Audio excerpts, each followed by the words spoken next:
Supreme court ने राजधानी दिल्ली में वायु प्रदूषण की स्थिति पर जताई गंभीर चिंता। केंद्र से दिल्ली में 2 दिनों के लॉकडाउन और अन्य सख्त कदम उठाने पर विचार करने की दी सलाह। मामले पर अगली सुनवाई सोमवार।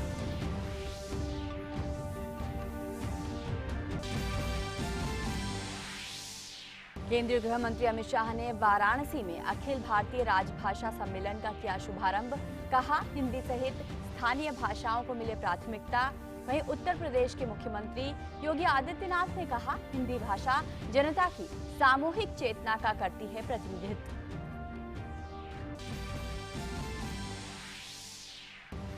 तमिलनाडु में वर्षा जनित घटनाओं में मरने वालों की संख्या हुई 17। सूचना और प्रसारण राज्य मंत्री ने चेन्नई के सर्वाधिक प्रभावित क्षेत्रों का किया दौरा।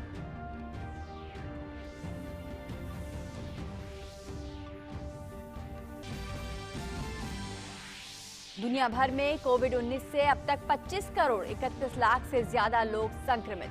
फ्रांस में महामारी की 5वीं लहर की शुरुआत। जर्मनी और रूस में भी संक्रमितों की संख्या में रिकॉर्ड वृद्धि।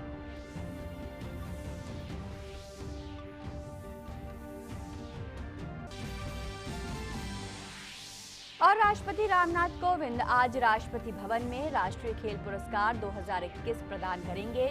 12 खिलाड़ियों को मेजर ध्यानचंद खेल रत्न पुरस्कार से किया जाएगा सम्मानित। 35 खिलाड़ियों को मिलेगा अर्जुन पुरस्कार।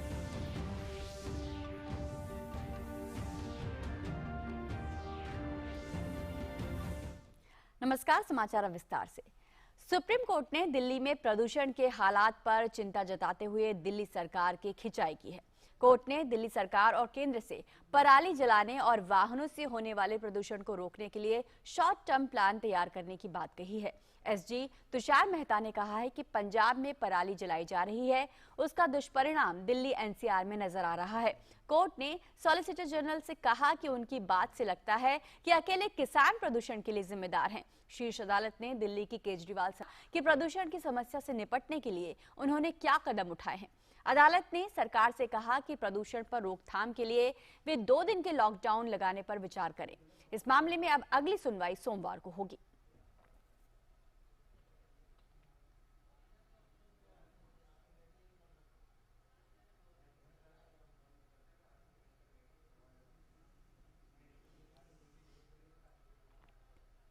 इस मामले में अगली सुनवाई आगामी सोमवार को होगी और प्रदूषण के मसले पर सुप्रीम कोर्ट सख्त दिखाई दे रहा है। हमारे साथ हमारे संवाददाता विकास सारथी जुड़ गए हैं इस विषय पर और बातचीत के लिए।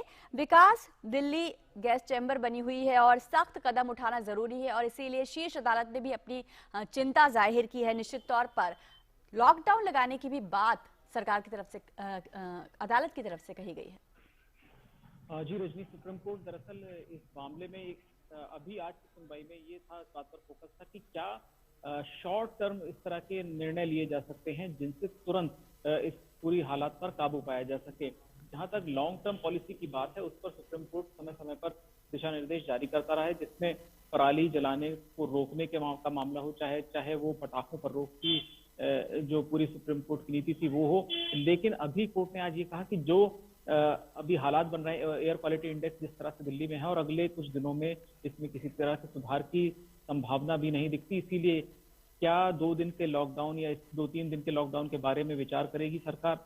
क्योंकि यहाँ पर एक बात और कोर्ट ने उठाई कि दिल्ली में राज्य सरकार ने सभी स्कूलों को खोल दिया है। ऐसे में जो एयर क्वालिटी इंडेक्स है फिलहाल दिल्ली का, उससे बच्चों को खासतौर से उनके फेफड़ों पर बहुत बुरा असर पड़ेगा इसका। इसीलिए कोर्ट ये चाहता था कि कुछ शॉर्ट टर्म मेजर्स जो भी हैं उन पर विचार करे सरकार। इसके अलावा जो पराली जलाने के मामले में केंद्र ने सुप्रीम कोर्ट को बताया कि उसमें जो भी मशीनरी होती है, जो भी टेक्नोलॉजी है, उस पर 80% सब्सिडी दी हुई है। बावजूद इसके पराली जलाने की घटनाएं खासतौर से पंजाब में नहीं रुक रही हैं। इस पर कोर्ट ने ये भी जानकारी मांगी कि सब्सिडी के बाद ये जो टेक्नोलॉजी है उसके लिए किसान को कितनी कीमत चुकानी पड़ती है। क्या कोई एक तरीका इस तरह से विकसित किया जा सकता है कि किसान तक ये पूरी जो टेक्नोलॉजी है वो मुफ्त पहुंचे, ताकि पराली जलाने की घटनाओं पर में कमी आए या उन पर पूरी तरह से रोक लगाई जा सके। जी, पराली जलाने की आपने बात कही, किस तरीके के एक्शन लेने के लिए इसमें अगर अदालत की तरफ से कोई कार्रवाई करने की भी बात कही गई है क्या? रजनी, इसमें अब समस्या ये है कि ये हर साल नवंबर में ये मामला उठता है, चाहे वो दिल्ली सरकार के स्तर की बात हो, केंद्र की हो, या सुप्रीम कोर्ट के स्तर की बात हो। इसमें अगर आप ये देखें कि पिछले कुछ सालों में सुप्रीम कोर्ट ने बाकायदा एक अंतरिम आदेश पारित किया था, जिसमें ये कहा गया था कि पराली जलेगी अगर किसी भी गांव में, तो वहां के संबंधित अधिकारी को दंडित किया जाएगा और इसको लागू कराना राज्य सरकार की जिम्मेदारी है। जो जिला स्तर और तहसील और गांव के स्तर पर अधिकारी हैं, वो ये सुनिश्चित करेंगे कि कहीं पर भी पराली जलाने की घटना ना हो। चाहे उसके लिए आप सैटेलाइट मैपिंग के जरिए पॉइंट चिन्हित कीजिए कि कहाँ पे पराली जल रही है। लेकिन अब ऐसा लगता है कि उस अंतरिम आदेश पर ना तो राज्य सरकारें कार्रवाई कर रही हैं और ना ही सुप्रीम कोर्ट ने पिछली एक दो सुनवाई में इस बात पर जोर दिया कि क्या पराली जलाने के मामले में जो उसका आदेश था पिछला, उसको सख्ती से लागू किया जाए।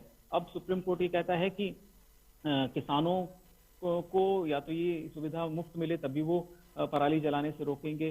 तो नीति क्या है इस मामले में, ये अभी तक कुछ स्पष्ट नहीं हो पाया। हर साल नवंबर के जो शुरुआती एक दो हफ्ते होते हैं, ये समस्या आती है। और इसी तरह से एक पहले भी हमने देखा था रजनी, अगर आप रिकॉल करें, आप याद करें कि पहले दिल्ली सुप्रीम कोर्ट के आदेश पर एक ऐसा मैकेनिज्म बना था कि जैसे एयर क्वालिटी इंडेक्स एक खास जो हम कह सकते हैं सीमा है, उससे नीचे जाएगी तो ऑड इवन पॉलिसी चालू हो जाएगी, दिल्ली में कंस्ट्रक्शन का काम रुक जाएगा। वो सारी चीजें मैकेनिज्म पीछे सुप्रीम कोर्ट अपने अंतरिम आदेश में कह चुका है। तो अगर वैसी स्थिति पैदा हो रही है तो क्या, जिसको हम ट्रिगर कहते हैं कि एयर क्वालिटी इंडेक्स था, जब वो इतने निचले स्तर पर आ जाए कि आपको ये सारे कदम अपने आप इम्प्लीमेंट करने होंगे, चाहे वो ऑड इवन पॉलिसी हो, चाहे वो कंस्ट्रक्शन पर रोक का आदेश हो, अंतरिम रोक का आदेश हो, वो सारी बातें आजकल उन पर कोई खास चर्चा नहीं हो रही है। दिल्ली सरकार क्या कहती है सोमवार को इस मामले में, देखना होगा कि उसके पास क्या शॉर्ट टर्म सोल्यूशन है इस पूरे समस्या को लेकर। जी, अदालत ने भी फौरी तौर पर विकास शॉर्ट टर्म सॉल्यूशन की बात कही है, लेकिन प्रदूषण की समस्या दिल्ली में निरंतर बढ़ती जा रही है और लगातार कुछ सालों में, खासकर नवंबर के महीने के बाद से ये समस्या बढ़ती दिखाई दी है। क्या दिल्ली सरकार को अब वक्त नहीं आ गया है, और सरकार की तरफ से बार बार जब हिदायत दी जा रही है तब एक बड़ी योजना प्रदूषण को लेकर बनाने का अब वक्त आ गया है? रजनी, सबसे बड़ी दिक्कत और समस्या यहाँ पर यह है कि इसमें कंट्रीब्यूटर बहुत सारे हैं और वो एक दूसरे पर जिम्मेदारी थोपते हैं। मसलन दिल्ली में ही पहले ये था कि जो कैब्स चलती हैं उनकी वजह से पोल्यूशन है, डीजल गाड़ियों की वजह से पोल्यूशन है। इसके बाद सुप्रीम कोर्ट ने आदेश दिया कि दिल्ली एनसीआर में कोई भी कैब डीजल पेट्रोल पे नहीं चलेगी, सीएनजी पे चलेगी। बावजूद इसके जो हम हर साल स्मॉग का लेवल देखते हैं वो बरकरार रहा। इसके बाद बारी आई पटाखों की। पटाखों पर काफी हद तक 100% रोक नहीं लगी और इसको लेकर हालांकि कोर्ट ने आज खिंचाई भी की दिल्ली सरकार की, आप फायर क्रैकर्स पर पूरी तरह बैन उसको इम्प्लीमेंट नहीं कर पाए। लेकिन आपने देखा होगा कि फायर क्रैकर्स के जो पहला जो जिस तरह से छोड़े जाते थे उसमें कमी आई है। तो यहाँ पर 3 कॉन्ट्रीब्यूटर्स हैं पोल्यूशन की। आप बात करें जो मेजर है, इंडस्ट्रियल और ऑटोमोबाइल, इसके अलावा जो हम दिवाली पर देखते हैं वो, और किसान जो पराली जलाते हैं वो। अब ये तीनों फैक्टर्स जो हैं वो हैं, लेकिन ये एक दूसरे पर आरोप लगाते हैं। वो कहते हैं कि कौन सा ऐसा आंकड़ा है जो ये कहता है कि पराली से सबसे ज्यादा पोल्यूशन है, ये किसानों की दलील है। ऑटोमोबाइल इंडस्ट्री कहती थी पहले कि ऐसा कौन सा डेटा है जिसके आधार पर उनको जिम्मेदार ठहराया जा रहा है। यही हाल हर सेक्टर का है, वो एक दूसरे को दोषी ठहराते हैं। और मैं आपको बताऊं कि सितंबर के मध्य में एक्सपर्ट्स ने कह दिया था कि नवंबर के जो शुरुआती 2 हफ्ते हैं वो दिल्ली के लिए बहुत ही दम घोटने वाले होंगे। तो ये आकस्मिक आपदा नहीं है।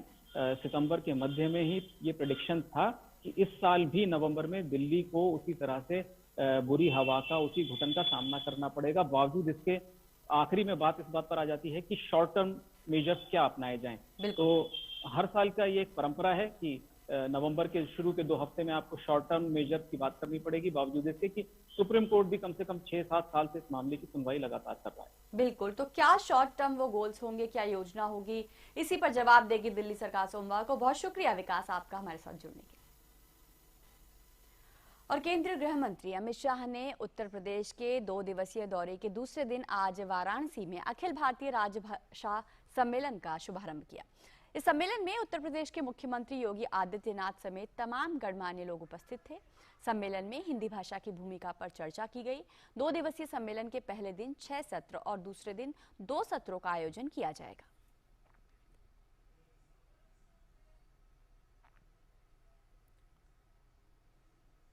और इससे पहले केंद्रीय गृह मंत्री अमित शाह ने पंडित दीनदयाल उपाध्याय की प्रतिमा पर पुष्पांजलि अर्पित की।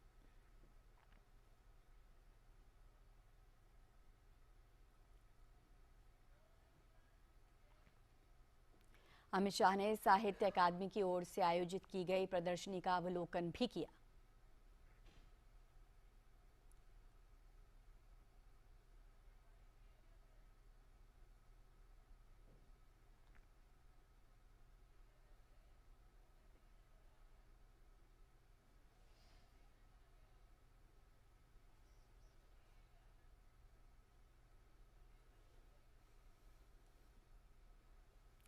इस अवसर पर गृह मंत्री अमित शाह ने कहा कि हिंदी और स्थानीय भाषाओं में कोई अंतर्विरोध नहीं है। हिंदी सभी स्थानीय भाषाओं की सखी है। हिंदी और हमारी स्थानीय भाषाओं के बीच में कोई अंतर्विरोध नहीं है। हिंदी सभी स्थानीय भाषाओं की सहेली है, सखी है और सखियों के बीच में कभी अंतर्विरोध नहीं। राजभाषा का विकास तभी हो सकता है जब स्थानीय भाषाओं का विकास होगा, और स्थानीय भाषा विकास सातत्यपूर्ण तरीके से तभी विकसित हो सकती है जब राजभाषा एक देश भर के अंदर मजबूत होगी। ये दोनों पूरक है, दोनों के बीच में कोई अंतर नहीं है। तो राजभाषा विभाग का काम है कि स्थानीय भाषाओं को हम मजबूत करें, और देश की जनता के, देश भर की जनता का ये लक्ष्य होना चाहिए कि हम राजभाषा को मजबूत करें। और लखनऊ में राजनाथ सिंह एक समारोह में संबोधित कर रहे हैं, आपको सीधे वहीं लिए चलते हैं। और मुझे यह जानकारी दी गई कि इनके स्वर्गीय पिताजी और श्री सतीश जी अग्रवाल और माता जी श्रीमती सरोज अग्रवाल की प्रेरणा से ही यह कार्य प्रारंभ हुआ है। मैं हृदय की गहराइयों से इनके पिताजी और माताजी दोनों की स्मृति को इस अवसर पर नमन करना चाहता हूं, और इसलिए मैं नमन करना चाहता हूं कि हमारे लिए इस कैंपस में आने का यह पहला अवसर है। यहां का मुख्यमंत्री भी रहा, यहां का एजुकेशन मिनिस्टर भी उसके पहले रहा, लेकिन यह दुर्भाग्य था कि मैं इस कैंपस में कभी आ नहीं पाया था। पहली बार मेरा यहां पर आना हुआ है। और आज पीटीसी इंडस्ट्रीज लिमिटेड की एक यूनिट का इनॉग्रेशन भी हुआ है, और साथ ही साथ एक नई मैन्युफैक्चरिंग यूनिट की फाउंडेशन स्टोन लेइंग सेरेमनी भी हुई है। और इस कार्यक्रम में मैं आप सबके बीच यहां पर उपस्थित हूं। ये दोनों ही यूनिट्स आने वाले समय में हमारे डिफेंस सेक्टर में सेल्फ रिलायंस की राह में मेजर माइलस्टोन्स साबित होने वाले हैं, ऐसा मेरा विश्वास है। साथियों, इसके लिए मैं पीटीसी इंडस्ट्रीज लिमिटेड और इन प्रोजेक्ट से जुड़े सभी लोगों को अपनी ओर से हार्दिक बधाई भी देता हूं, और साथ ही अपनी ओर से उन्हें हार्दिक शुभकामनाएं भी देता हूं।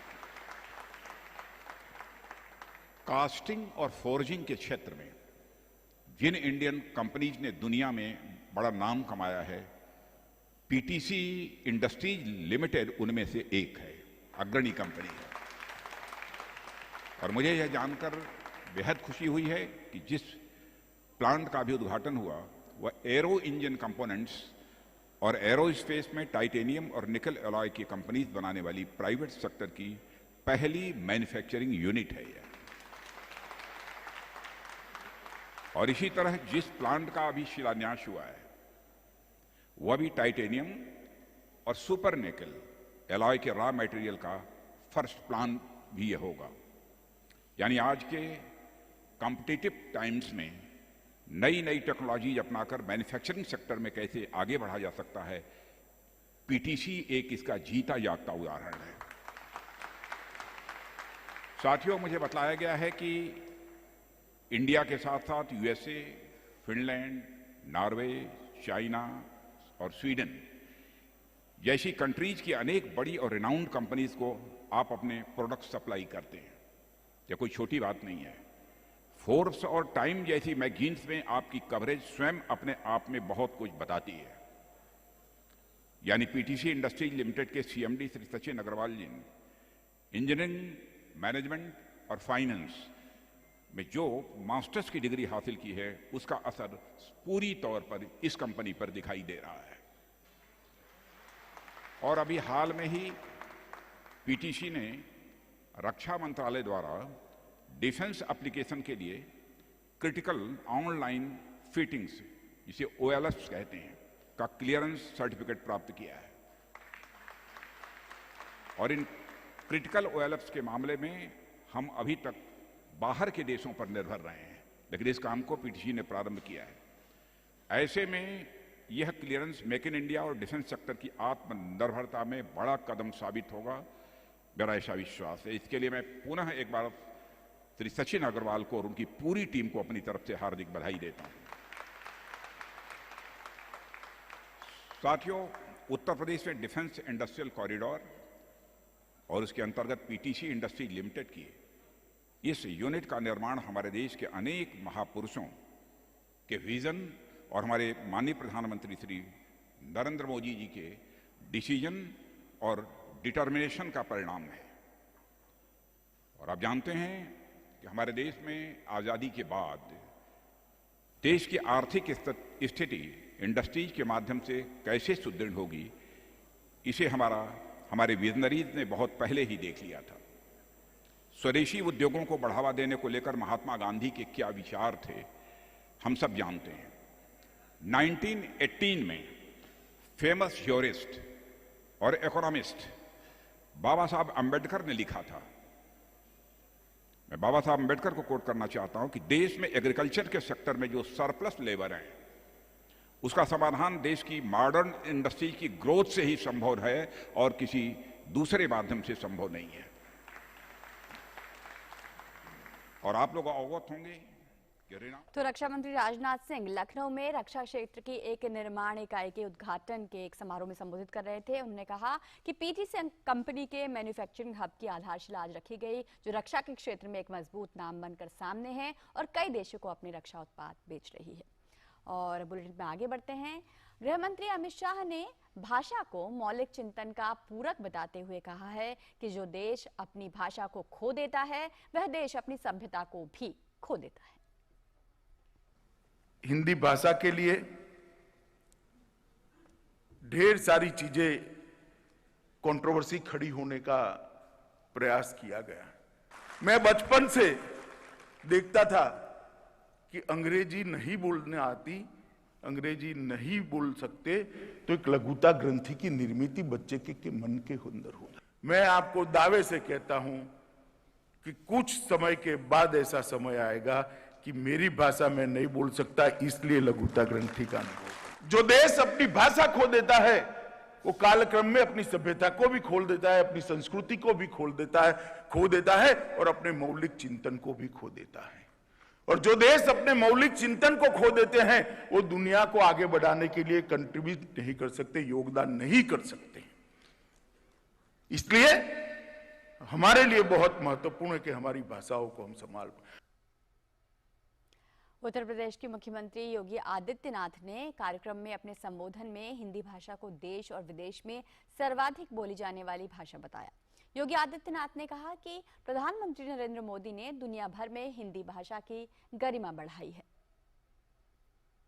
देश के अंदर और दुनिया के अंदर सर्वाधिक बोली जाने वाली जो भाषा है वह है हिंदी।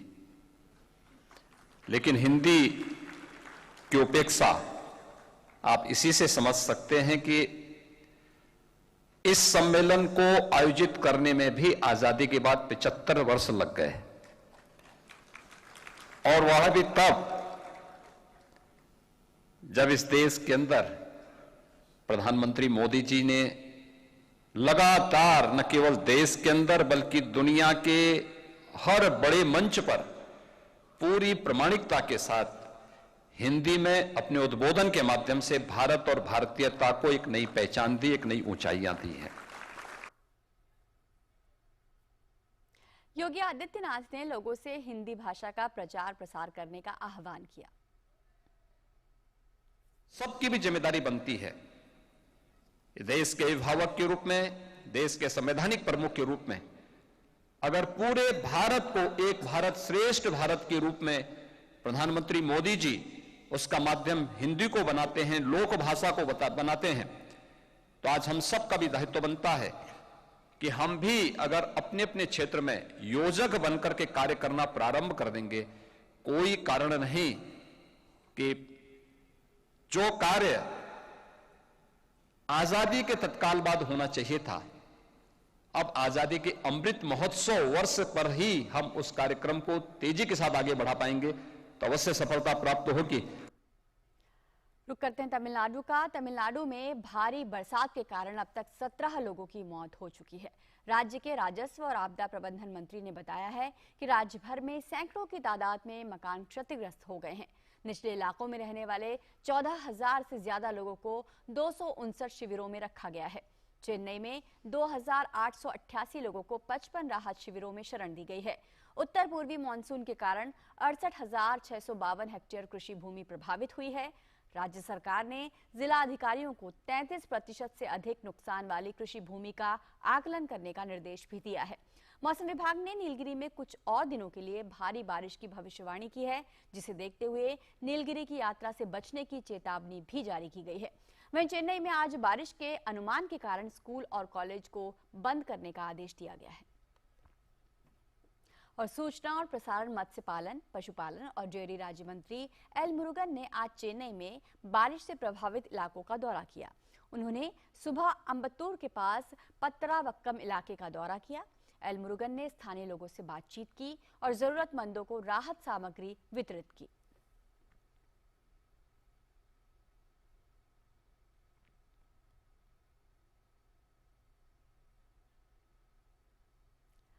केंद्रीय कानून मंत्री किरेन रिजिजू ने नई दिल्ली में सिटीजन्स टेलीलॉ मोबाइल ऐप को लॉन्च किया।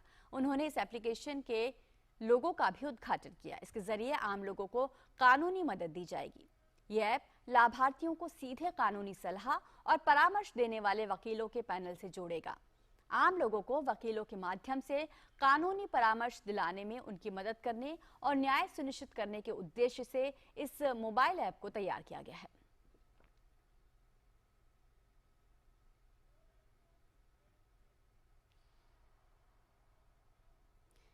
इस अवसर पर किरेन रिजिजू ने टेलीलॉ पर एक पुस्तक का विमोचन भी किया।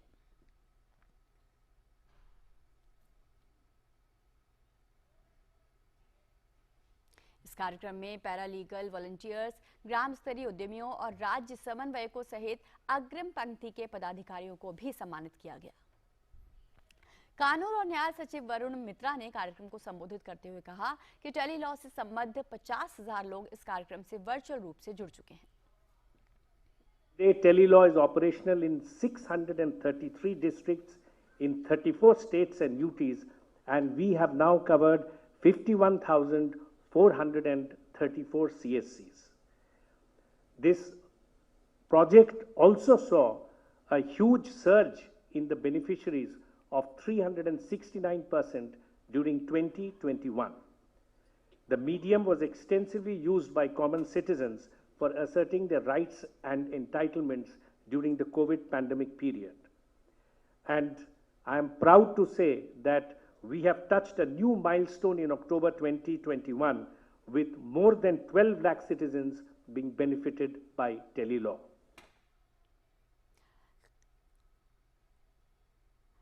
कानून मंत्रालय के न्याय विभाग ने लोगों को उनके अधिकारों का सही दावा करने और कठिनाइयों से निवारण के लिए 7 दिवसीय एक अभियान की शुरुआत की है। यह अभियान आजादी के अमृत महोत्सव कार्यक्रम का हिस्सा है।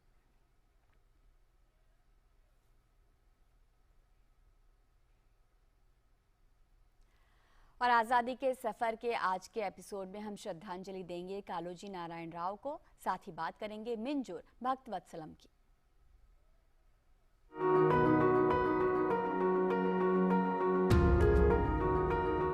13 नवंबर कालोजी नारायण राव की पुण्यतिथि है। उनका जन्म 9 सितंबर 1914 को बीजापुर में हुआ था। कालोजी के व्यक्तित्व को निखारने में उनके बड़े भाई, जो एक उर्दू के कवि थे, ने महत्वपूर्ण भूमिका निभाई। कालोजी नारायण राव ने हालांकि छोटी उम्र से ही तेलुगु में पढ़ाई की, लेकिन उन्होंने मराठी, कन्नड़ा, हिंदी और उर्दू में भी कविताएं लिखी। अपने छात्र जीवन के दौरान और बाद में भी वे उस समय के लोकप्रिय आंदोलनों आर्य समाज, आंध्र महासभा से बहुत प्रभावित थे और उनकी गतिविधियों में हिस्सा लेते थे। एक समाज सुधारक होने के नाते कालूजी ने अपनी कविताओं के माध्यम से तेलंगाना के लोगों में जागरूकता पैदा की। उन्होंने जन्म तुम्हारा है, मृत्यु तुम्हारी है, लेकिन जीवन देश के लिए है का नारा दिया। महात्मा गांधी और जयप्रकाश नारायण के एक उत्साही प्रशंसक कालूजी ने सत्याग्रह और पुस्तकालय आंदोलन में सक्रिय रूप से भाग लिया। पुस्तकालय आंदोलन ने 1930 के दशक की शुरुआत से साहित्यिक और पढ़ने की संस्कृति को जनता के बीच बढ़ावा देने का काम किया था। अपने काव्य संग्रह ना गोदावा यानी मेरा विरोध में कालूजी ने अपने जीवन, साहित्य और सक्रियता को दर्शाया है। कालूजी ने निजाम के निरंकुश शासन के खिलाफ भी जमकर लिखा। हैदराबाद राज्य के स्वतंत्रता आंदोलन में सक्रिय भागीदारी के लिए कालूजी को हैदराबाद के निजाम ने कैद कर लिया। कालूजी 1958-1960 के दौरान आंध्र प्रदेश विधानसभा के सदस्य थे। उन्हें 1992 में पद्म विभूषण से सम्मानित किया गया था। कालूजी ने लिखा था, मैं आज की वास्तविकता, बीते कल का सपना और आने वाले कल की याद हूँ। वर्ष 2002 में कालूजी का निधन हो गया। उनकी इच्छा के अनुसार उनका शरीर अनुसंधान के लिए वारंगल के काकतीय मेडिकल कॉलेज में दान दे दिया गया। तेलंगाना सरकार ने कालूजी के जन्मदिन को तेलंगाना भाषा दिवस के रूप में घोषित कर उन्हें सम्मानित किया। आज हम बात करेंगे मिंजूर भक्त वत्सलम की, जिनका जन्म 9 अक्टूबर 1897 को मद्रास प्रेसिडेंसी में हुआ था। उन्होंने कानून का अध्ययन किया और मद्रास उच्च न्यायालय में वकालत की। वे छोटी उम्र में ही स्वतंत्रता आंदोलन में शामिल हो गए। भक्त वत्सलम स्नातक स्तर की पढ़ाई के दौरान भी भारतीय स्वतंत्रता आंदोलन में शामिल हो गए। वो भारतीय राष्ट्रीय कांग्रेस में शामिल हुए और 1922 में मद्रास प्रांतीय कमेटी के सदस्य बने। भक्त वत्सलम ने दैनिक समाचार पत्र इंडिया शुरू किया और इसे 1933 तक चलाया। वेदारण्यम में नमक सत्याग्रह के दौरान वे घायल हो गए थे। उन्हें 1932 में भारत के स्वतंत्रता दिवस समारोह के आयोजन के लिए गिरफ्तार किया गया था और उन्होंने 6 महीने जेल में बिताए। 1936 के नगर निकाय चुनावों में भक्त वत्सलम मद्रास सिटी कॉरपोरेशन के लिए चुने गए और उन्होंने डिप्टी मेयर के रूप में काम किया। 40 साल की उम्र में भक्त वत्सलम ने 19